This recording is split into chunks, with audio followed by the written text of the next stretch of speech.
प्राकृतिक खेती पर आधारित आज के इस क्षेत्रीय परामर्श कार्यक्रम में मुख्य अतिथि के रूप में उपस्थित गुजरात के माननीय राज्यपाल आदरणीय आचार्य देवव्रत जी,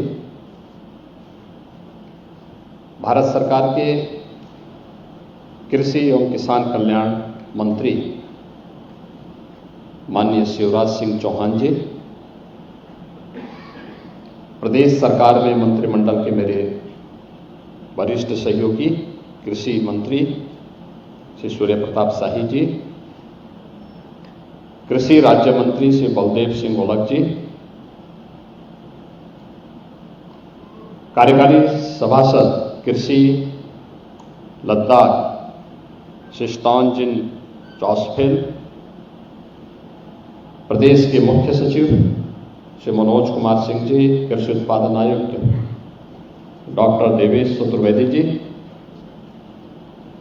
संयुक्त सचिव कृषि एवं किसान कल्याण मंत्रालय भारत सरकार डॉक्टर योगिता राणा जी, मंच पर उपस्थित अन्य सभी उपस्थित महानुभाव, विभिन्न विश्वविद्यालयों के कृषि विश्वविद्यालयों के मान्य कुलपतिगण, कृषि विशेषज्ञगण, प्राकृतिक खेती में जिन अन्नदाता किसानों ने एक अच्छी शुरुआत की है, ऐसे सभी उपस्थित हमारे अन्नदाता किसान और अन्य उपस्थित बहनों और भाइयों, प्रदेश की राजधानी लखनऊ में प्राकृतिक खेती विज्ञान से संबंधित इस क्षेत्रीय परामर्श कार्यक्रम में मैं आज के इस कार्यक्रम के मुख्य अतिथि, प्राकृतिक खेती के लिए जिन्होंने एक बड़े जन जागरण अभियान को अपने हाथों में लेकर के इसे सफलता की नई ऊंचाइयां प्रदान की हैं, ऐसे आचार्य देवव्रत जी का हृदय से मैं स्वागत करता हूं, अभिनंदन करता हूं।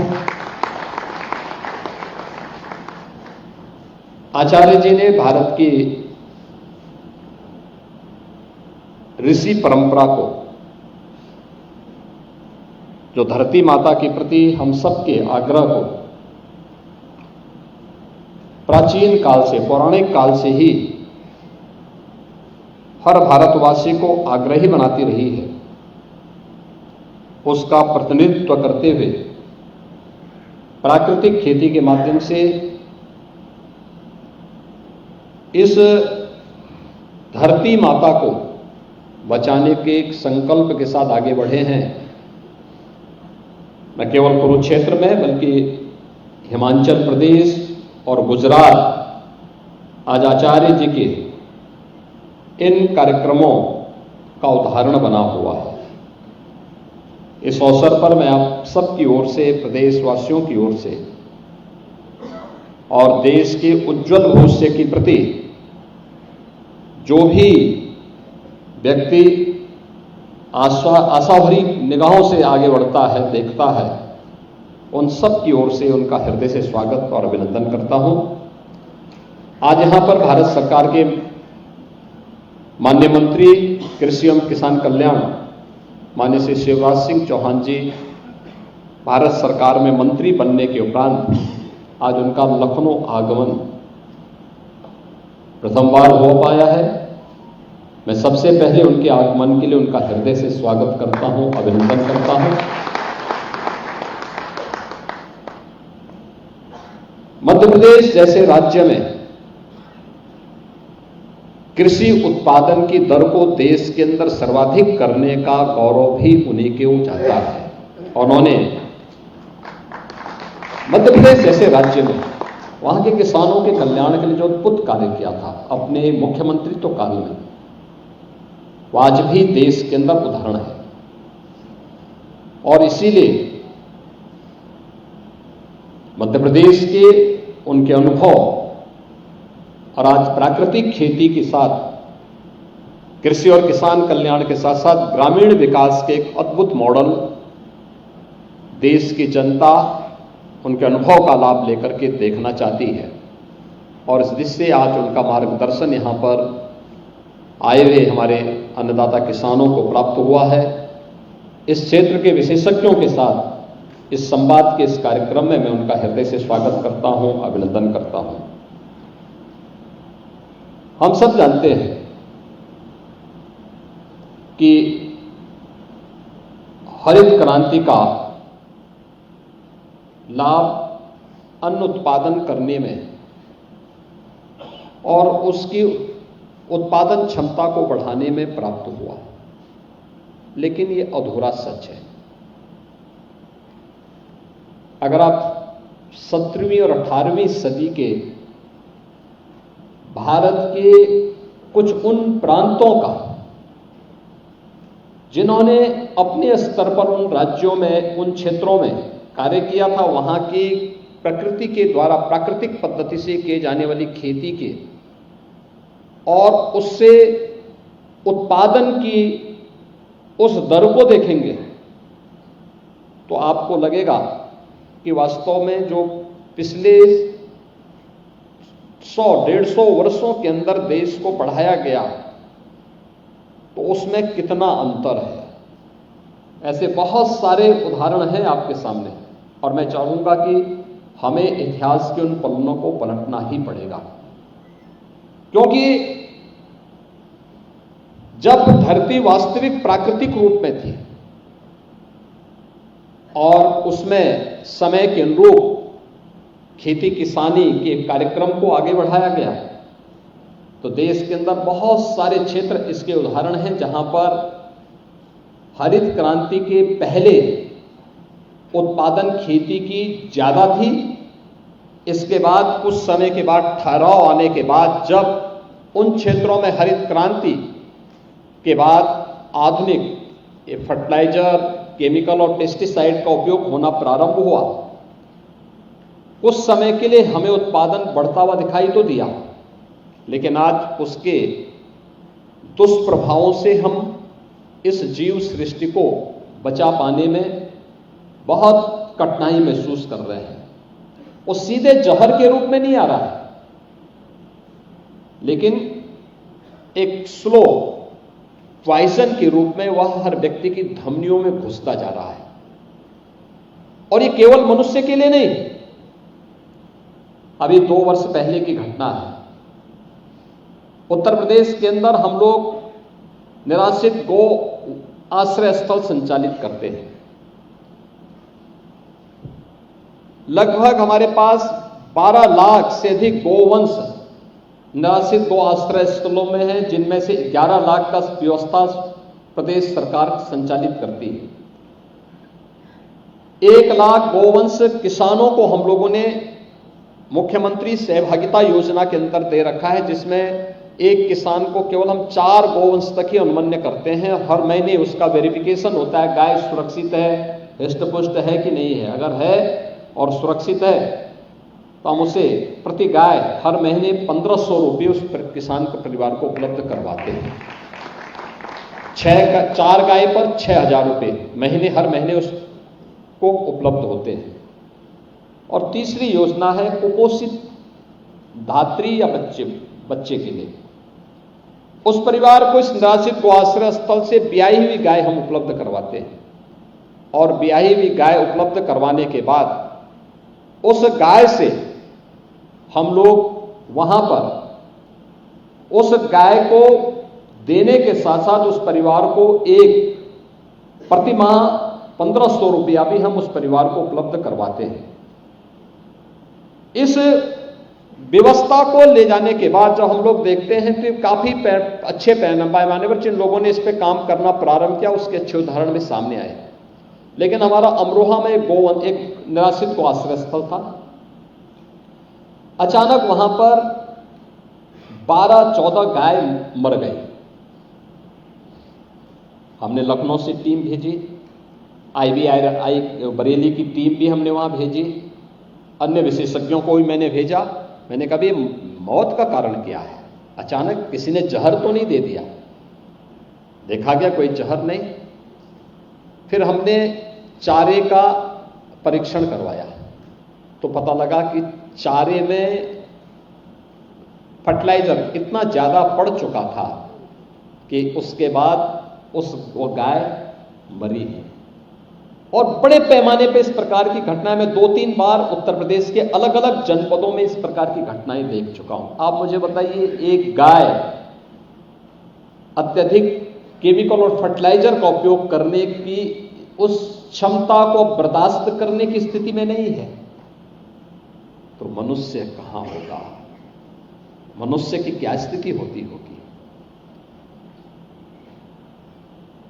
अभी बताया माननीय शिवराज जी ने कि कैसे देश के अंदर अत्यधिक केमिकल और फर्टिलाइजर का उपयोग करने के बाद कुछ राज्यों को अपने यहां से कैंसर ट्रेन ही चलानी पड़ी है। मैं उत्तर प्रदेश के अंदर भी देखता हूं, आज तो प्रधानमंत्री मोदी जी के कारण हर गरीब के लिए आयुष्मान भारत में 5 लाख रुपए तक की स्वास्थ्य सुविधा उपलब्ध हुई है। लेकिन फिर भी बड़े पैमाने पर मेरे पास लोग आते हैं मुख्यमंत्री राहत कोष से पैसे के लिए, और जो भी मेरे पास एप्लीकेशन आता है हम उसको तत्काल धनराशि उपलब्ध भी कराते हैं। और मैं देखता हूं सर्वाधिक मामले कैंसर के होते हैं। याद करिए, आज से पहले इतना भयावह दृश्य नहीं था। लोगों की हो सकता है कि आर्थिक स्थिति इतनी मजबूत न रही हो, लेकिन बीमारी इस रूप में नहीं। किसी गांव में आप जाइए, उस समय इस प्रकार की स्थिति नहीं थी। आज तो हम लोग देख रहे हैं, गांव में जाते हैं युवा लड़कों पर, किसी की किडनी फेलियर हो रही है, किसी को हार्ट की बीमारी हो गई है, कोई व्यक्ति कैंसर से पीड़ित हो गया है। पहले हम देखते थे कि 20, 25, 30 गांव में कोई एक व्यक्ति को बीमार हो जाता था, लोग ये मानते थे कि कैसे हो गया, पूरा हाहाकार मचता था। आज एक कॉमन बन चुका है। कारण है खान पान कहीं ना कहीं प्रभावित हुआ है। इसने नई नई बीमारियों को जन्म दिया है, नए तौर तरीके आगे बढ़े हैं, और हमें इसके बचाव का जो एक नया मंत्र प्रधानमंत्री मोदी जी ने दिया है, और वह है प्राकृतिक खेती का। मैं धन्यवाद दूंगा माननीय शिवराज सिंह चौहान जी को और उनकी पूरी टीम को और भारत सरकार को कि प्रधानमंत्री मोदी जी ने आज से 3 वर्ष पहले प्राकृतिक खेती के लिए जिस एक अभियान को आगे किया था, आज उसके अच्छे परिणाम देखने को मिले हैं। और मैं इस अवसर पर गुजरात के माननीय राज्यपाल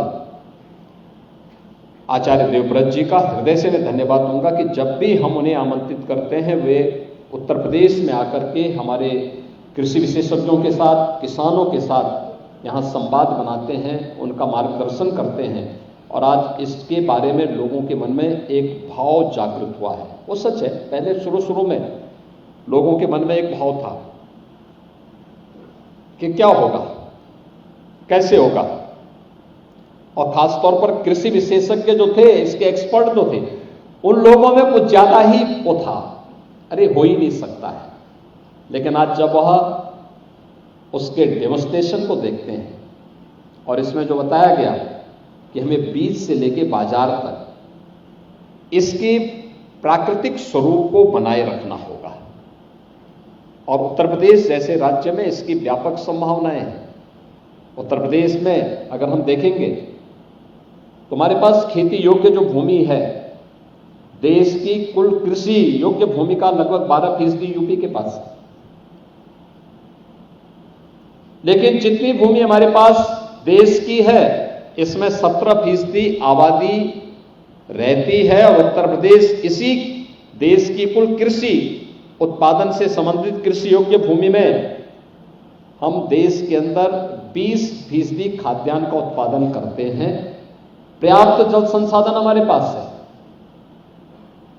लेकिन अब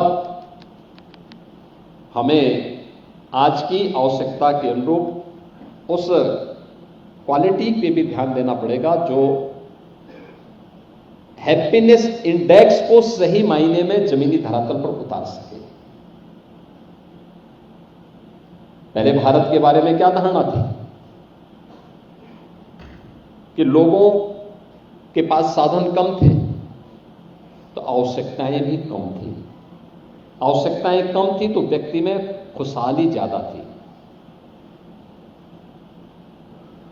और हैप्पीनेस इंडेक्स को उस खुशहाली के साथ जोड़ करके जब हम देखते हैं तो व्यक्ति अपने आप में मस्त रह करके व्यवस्था के साथ जुड़ा हुआ है।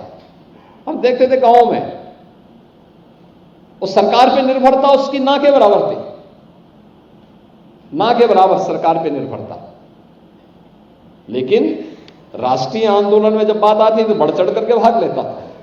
देश की आजादी का प्रश्न हुआ तो उसने अपना सब कुछ छोड़ दिया।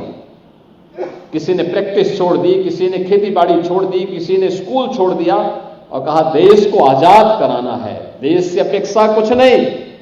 लेकिन आजादी की मुहिम में बढ़ चढ़ करके भाग लेकर के देश के उन लोगों ने, उस समय की पीढ़ी ने अपने आप को समर्पित भाव के साथ आगे किया।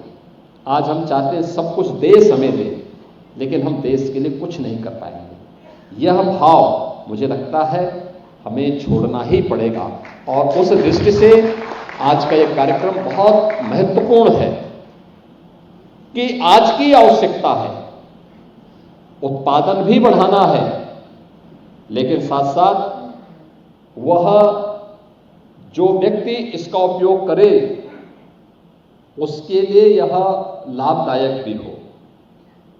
इसमें हम लोगों को एक नए प्रयास को आगे बढ़ाना है। उत्तर प्रदेश सरकार ने इस दिशा में कार्य प्रारंभ किया है। हमारे पास उत्तर प्रदेश के अंदर 4 कृषि विश्वविद्यालय हैं।